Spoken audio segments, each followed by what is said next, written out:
crazy. If you think about technology and you think about all the technology breakthroughs we've had over the last century, we can build a rocket, we can put a man in it, and we can send him to the moon, and we can bring him back.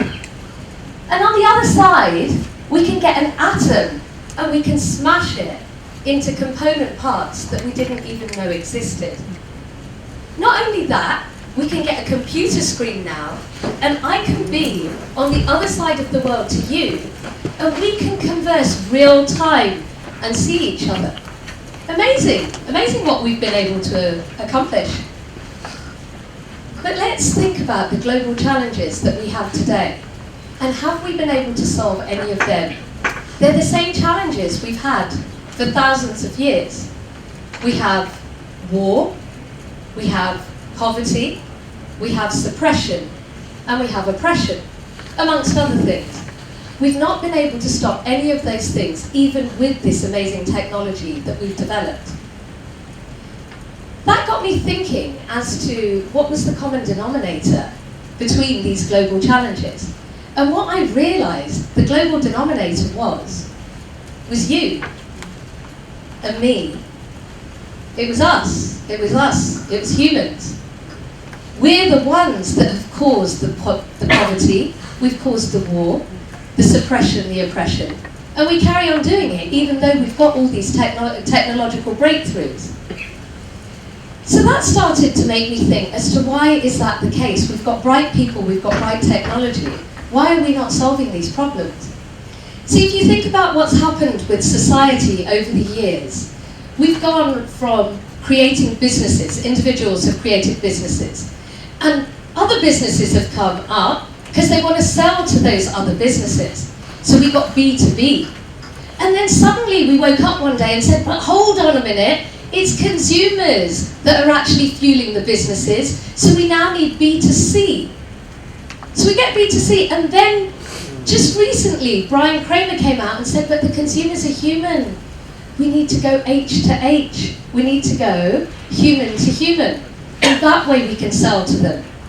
Well, my argument is, if we want to solve these global challenges, we've got to stop going H to H, and we've got to start going S to S, soul to soul. What do I mean by soul to soul? Well, let me ask all of us a question. We all have people that we love around us, right? Let me ask you, can you honestly say you know what their darkest moment was? That moment when they wanted to give up on everything in their life. They didn't think they could go on. Do you know what impact that incident had on them and everyone around them? Do you know their happiest moment? That moment when they could literally be ripped apart with joy, and the impact that that had on them and also all the others around them. And we say we care for them. We say that we love them. What kind of love or care is that? What's happened is we've gone S to S, meaning surface to surface, but we haven't gone soul to soul. What do I mean by soul to soul? Soul to soul is about quality interaction between two beings. That's all it is. Let me give you an example of how I started out or stumbled across soul to soul many years ago. You can probably guess where I was born, right? It's a bit obvious. I was born in the UK, back in the 70s, quite a long time ago. And if you can imagine what it was like for a 3-year-old to come to India. I came to India in the height of summer in 1974. And for me, it was a bizarre experience. If you can imagine, England is cold, it's efficient, it's orderly, not so many people, and coming to India was the diametric opposite. So I remember being on the plane, I remember them opening the door and suddenly feeling this whoosh of sweltering heat and smelling these smells I'd never smelt before. And you know, when you're younger, you're kind of a bit smaller than everyone else, so you can smell everything and see everything much more magnified. And it was really, really hard for me. I came out and I was passed from relative to relative like a cricket ball. And do you know what I did? I cried. I cried and I cried and I cried. This was so different to everything I'd been brought up with. For 2 days, I didn't eat, I didn't sleep, I didn't talk to anyone. And 2 days later, my grandmother said, enough is enough. She came to me and she said, what's wrong? And I said, I don't like it here. I want to go home. It's so different. You don't look after your people. There's so many poor people here. I want to go home. And she picked me up and she took me outside. It was the middle of the day and it was hot in oh so smelly Delhi. And she took me to a beggar who used to live outside where we lived. And I remember him because he didn't have a leg. He had loads of flies around him and didn't have any teeth. And she said, ask him whatever you want to ask him. So I did. I said to him, Uncle, I said, why are you living here? I'll get you a passport. Come and live with me in England. It's nice and clean and tidy. We'll look after you, not like here. And do you know what he said to me? He looked at me and he spoke with his eyes. He said, when you go to sleep at night, what do you see? And I said, I see my mummy kissing me. And he said, no, what's the last thing you see? And I thought, and I said, the ceiling. And he goes, do you know what I see? I see the stars, I see the moon, I see the sky. Why would I give that up to live in a cage like you? Now imagine that. I was aged 3. My whole reality transformed. I'd been thinking about life as patches. England, India, rich, poor, male, female. And in one stroke, he taught me something completely different. He gave me an idea that was woven into the fabric of my life and has stayed with me ever since. He really, really made me think about the quality of interactions we have. And everything I've done since then has been about building communities, getting people together, and interweaving lives, not networking. And over the years, at that moment, sorry, I should tell you, at that moment, it was the moment I decided I was going to move back to India. At some point, my cousins laughed, my family laughed, but you know what? 8 years ago, with my husband, 7 months pregnant with number 2, I moved here because this is the place that I wanted to be. I told you that over my life, what I've been doing was creating and interweaving. I started with doing an international evening at my school, where we used to, living in England, a lot of racism, we used to shun our own cultures. I brought them out. And I continued to do things like that. Now, being an accountant by trade and being married to a mathematician, I know you're on a day off, it's NMIMS, you're a management school at the end of it. But what I realized was there was an equation that actually made a lot of sense to explain this type of transformation. And this is the equation. Time multiplied by the quality of interaction is proportional to the transformation that's caused. Think about it again. I had very little time with that beggar, but the quality of interaction that he and I had that day meant that there was a massive transformation in my life. Teachers, you know what this is like. You're given a small window of time to teach your students. If you inspire them, you're going to weave your subject into their lives for the rest of their lives. If you don't inspire them, they get patchy knowledge. Students, you don't get off light though. At the end of the day, you come to lectures thinking, oh, this is going to be no good, I'm not going to learn anything. How on earth are you going to learn anything if that's your impression in your head? So instead of becoming more and more patchy, how do you liven up the classes? How do you interact with your professor? Because unless we stop creating patches and start creating tapestries, we're never going to change things. Okay, so how does that come back to solving those global challenges we talked about earlier? Well, think about those global challenges. Our forefathers created them, and we are accelerating them. In the business world, when you have a problem, what you do is you throw money at it. You throw money at it because you think that that's going to help you find the answers. What we haven't worked out is there's actually a new currency that we should be using. And today here at TEDxNMIMS Bombay, I want us to invent a new currency. It's a new currency that's freely available, doesn't need any governments, doesn't need any legislation. It's made up of 2 really important qualities. It's made up of time, and it's made up of quality interaction. All I'm asking you to do is to start valuing your time. And what I'd like you to do with your time is to consider putting it into a time fund. Investment bankers, they have all these funds of different currencies. Why can't we create a global time fund? What's the purpose of it? The purpose is to share time. Do you really think if 7 billion people on this planet got together, do you really think we couldn't cure poverty?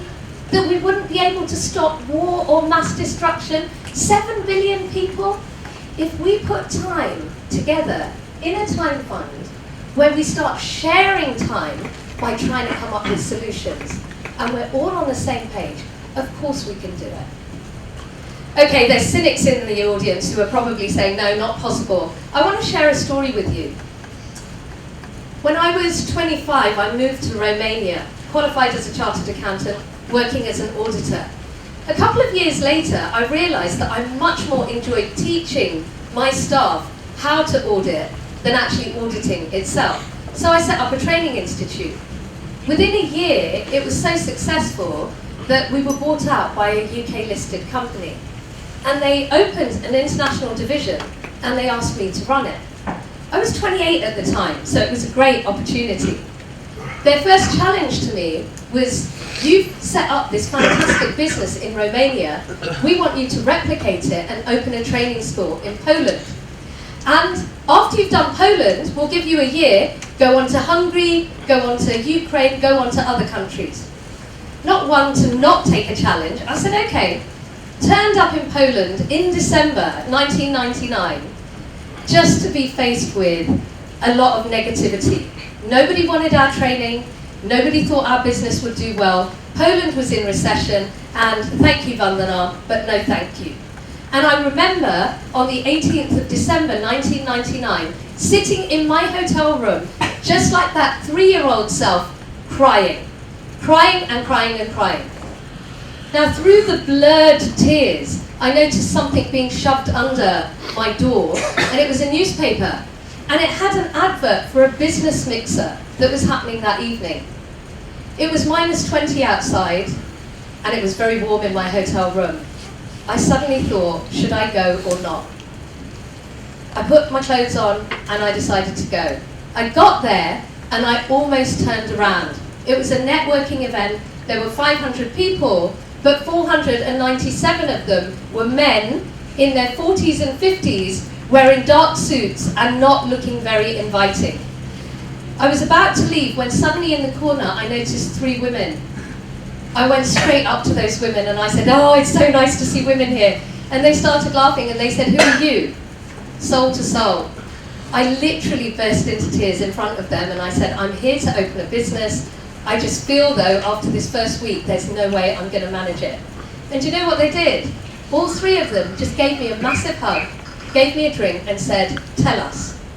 After a couple of minutes, one of them asked for my phone, and within 10 minutes, I had the phone number of an estate agent who would find me a house, a vegetarian restaurant, which is really important in Poland if you're a vegetarian because they don't know the meaning of the word. They'd given me telephone numbers of their friends, a taxi company that spoke English, and so much more. In the space of 10 minutes, my future in Poland started to become secure. Over the next 6 months, I met up with those friends. They became my closest friends there. We went on holiday to South America. They introduced me to other people. One of the people they introduced me to phoned me up one day and said, I've been approached by the BBC. They're interested in doing a documentary about Brits living abroad. I want to put your name forward. I said, okay. So they came and filmed me for 3 days. This was 2000. And it was fun. And after 8 months in post-production, that show aired in the UK.